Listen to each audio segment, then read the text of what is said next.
আসানসোলের বারাবণীতে আয়োজিত হল তৃণমূল কংগ্রেসের কর্মী সভা। রবিবার এসএসসি সেলের উদ্যোগে দমনী বাজার হাটতলায় এই কর্মী সভার আয়োজন করা হয়। এদিনের এই সভা থেকে সংগঠনকে আরও শক্তিশালী করার পাশাপাশি উন্নয়নের বার্তাও দেয় তৃণমূল নেতৃত্ব। অনুষ্ঠানে উপস্থিত ছিলেন বারাবণীর বিধায়ক তথা আসানসোল পুর নিগমের মেয়র বিধান উপাধ্যায়।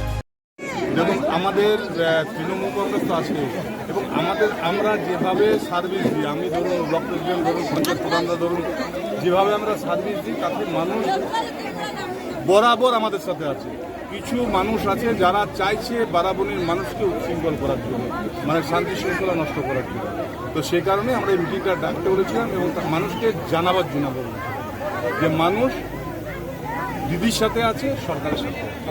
এছাড়াও সভায় উপস্থিত ছিলেন বারাবণী পঞ্চায়েত সমিতির সভাপতি অসিত সিং, পশ্চিম বর্ধমান জেলা পরিষদের 2 সদস্য পূজা মাড্ডি ও মালা বাউরি সহ বারাবণী ব্লকের 8টি গ্রাম পঞ্চায়েতের প্রধান ও উপপ্রধানরা।